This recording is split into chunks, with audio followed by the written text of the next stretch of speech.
Two big monsters came back into the theaters this past weekend to not just fight each other, but fight something bigger. I'm Adam. And I'm Emily. This is Does It Hold Up? And here's our review for Godzilla and Kong, The New Empire.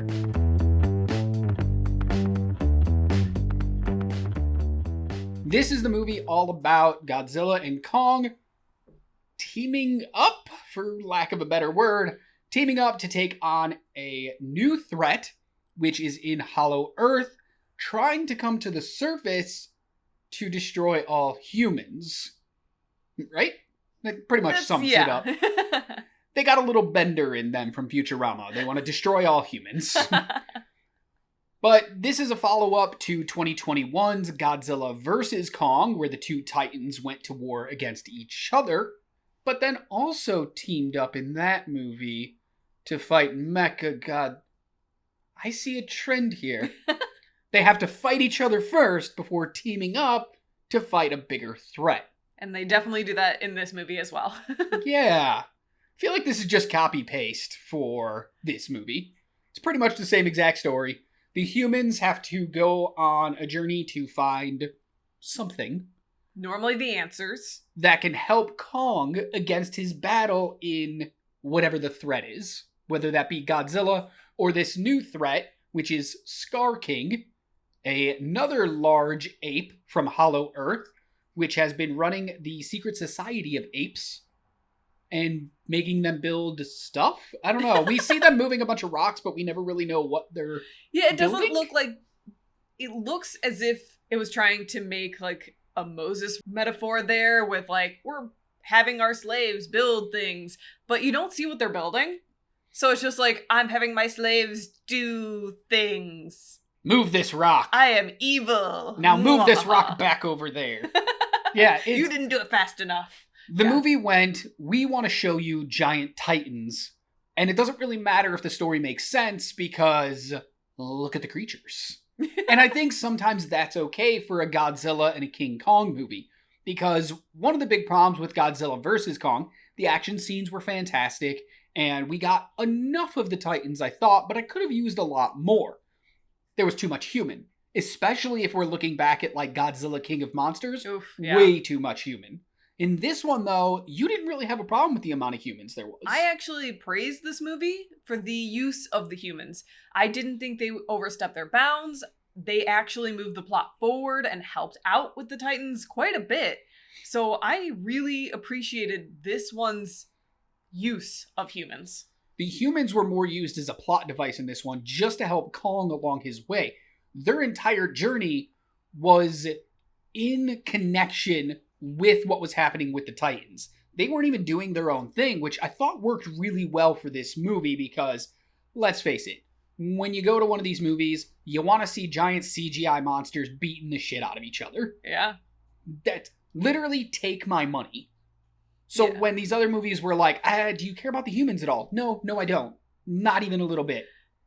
Let's go ahead and move on to the visuals of this movie, because obviously Titans don't actually exist. There is no real Godzilla that we know of. It's very possible. There might be somewhere out there. We haven't been to Hollow Earth yet, so... That's very true. But that's what we come for. Giant creatures, giant monsters. They're gonna fight. They're gonna do some cool shit. So what did you think of the overall CGI? Because for me, I feel like it was a step down from Godzilla vs. Kong. It felt maybe more rushed. I can definitely see that. I think they're better than what we've seen in many other movies that have come out there. But for this universe, they seemed a little bit less defined. They didn't quite have the resolution that they've had previously. And it just takes away from that, especially with Kong. Because, you know, he has all the fur and everything. It just didn't look quite right. Yeah, there wasn't like this deep depth to him like we got in the last movie. He felt a little more weightless, and that's not usually what you want. But when you compare it to things like Wonka or Aquaman 2, this CGI is far and away better than any of that crap. Yeah. So it didn't fully take me out of the movie, but I do wish for this big of a blockbuster coming off of a movie where I thought the CGI looked really good, would have done so much more with it. Or at least, maybe not more, but really put the same love and care back into it. Like I said, it definitely felt rushed. Kong kind of felt incomplete in certain scenes. Godzilla, they shied away from so much in this movie that I don't know if he looked good or not. They definitely slimmed him down a little bit from the last movie. He wasn't such a chunky boy anymore. He had been on a keto diet for the last 2 years. 3 years? Oh my gosh, yeah, 3 years since the last movie. But it's really interesting what they wanted to do here. So back in 2017's, 18's Godzilla King of Monsters, he had to fight a bunch of other Titans. Mm-hmm. This movie starts off the same way. He has to fight a bunch of other Titans. The problem I have with that, none of the fights actually matter. They all end in like 3 seconds. And if you're gonna give us that, really give it to us. Yeah, they have like 1 or 2 battles with Godzilla at the like beginning part of the movie, and they're over so quick that you really just feel like nothing can kind of compare to Godzilla. He feels a little overpowered in this movie, especially when you have so much focus on Kong, that it makes Kong feel so much less, because you've just been like, we're going to sideline Godzilla for most of this movie, because if he was involved, it'd be over too quick. Yeah, if he was there from the start, there is no movie. But that's kind of the point. His journey in this movie is to get powered up because of this existential huge threat that's coming in the form of another Titan, one that we've never seen before.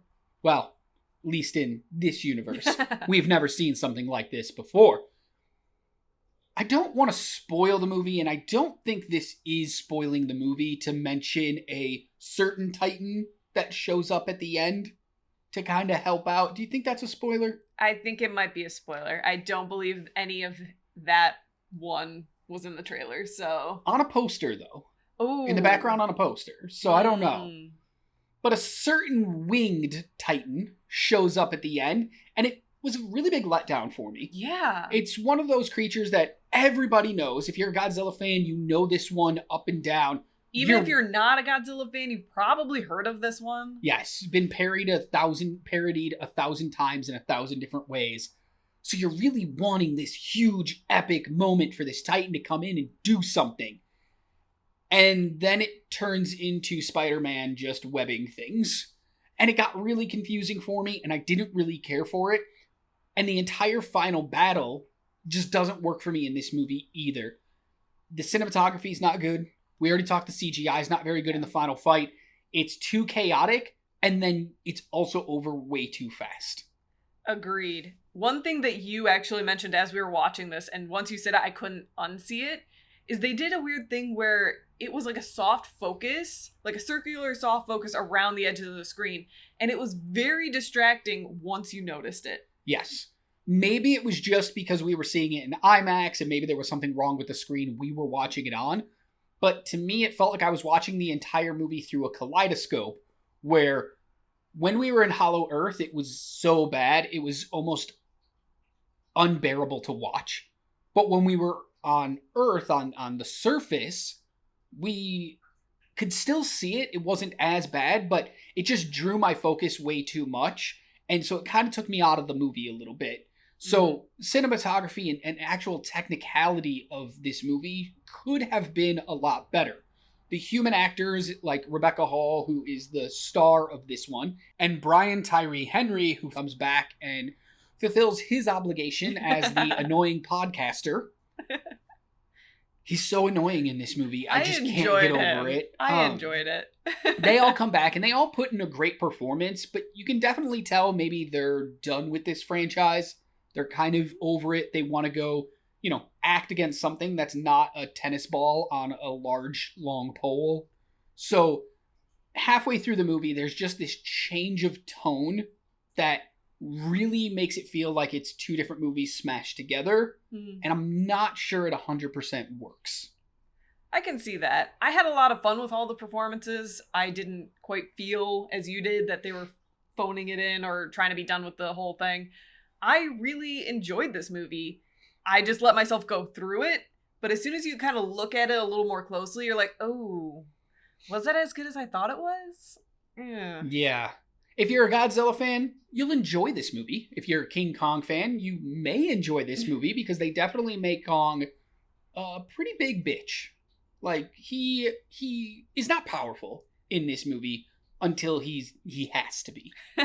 And I think that's a really weird character development because we went through the same thing with him in 2021 in Godzilla vs. Kong. He doesn't really grow between the movies. Godzilla's exactly the same because he's Godzilla and he always will be, and we love him for it. But it didn't feel like this movie was very necessary. It didn't feel like this movie expanded upon anything that we already knew other than, like, introducing this world of other apes, but then did nothing with them. Yeah. So I wish there would have been more to the story. I wish they would have kind of opened things up a little more. But I do appreciate how much time they spent with the Titans, how much little time they spent with the humans. So I enjoyed the movie for what it was. But if I want to watch a better Godzilla and Kong movie, I'm definitely going to go back to 2021 and I'm going to watch that one first. I'm going to disagree with you. I actually enjoyed this one more than I liked Godzilla vs. Kong because we got to have separate stories which happened to collide, basically. Okay. And I thought it worked better. It gave both Titans a little bit more... motivation? Yeah, and even ground, too, because they weren't fighting each other. And you can't see just how OP Godzilla is at all times. Although he finds his match at the end. No matter how OP'd he is, overpowered, he definitely has his hands full in this final battle. Sure. I just felt like something was missing. I wanted so much more from this movie based on the trailers, based on the story, based on everything I knew going into this movie. I just wish they would have kind of threw everything at the wall and hoped stuff would stick. I feel like it was maybe a little too reserved, a little too safe, and I just wanted it to be this epic, huge movie, and it just never quite got there. So, I still think it's worth seeing. I also do think it is worth seeing in theaters. I think this is a movie that you should check out on a big screen with big sound and really just let yourself be pulled into what's happening and enjoy it, because you're gonna have a good time. Afterwards, you might say, it wasn't really all that good, and, maybe you wasted a little bit of money, but I doubt that's what you're going to be thinking. I'm saying this one is to go see in the theater. It is worth the big sound, the big visuals, everything, and it is a fun ride as long as you're not looking, at every minuscule thing. Yeah. This isn't Oppenheimer. You don't need to break this one down. It is what it is.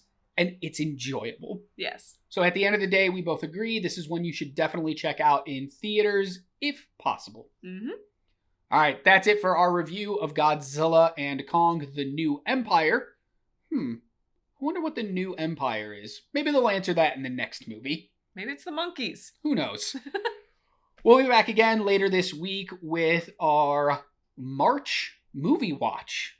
We've been doing a challenge this year of watching 366 new movies, ones that we've never seen before, whether they came out in 1972 or 2022.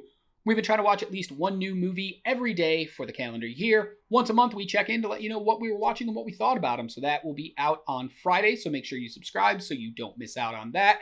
I'll be back next Tuesday with a box office breakdown. Can Godzilla and Kong keep the #1 spot this coming weekend?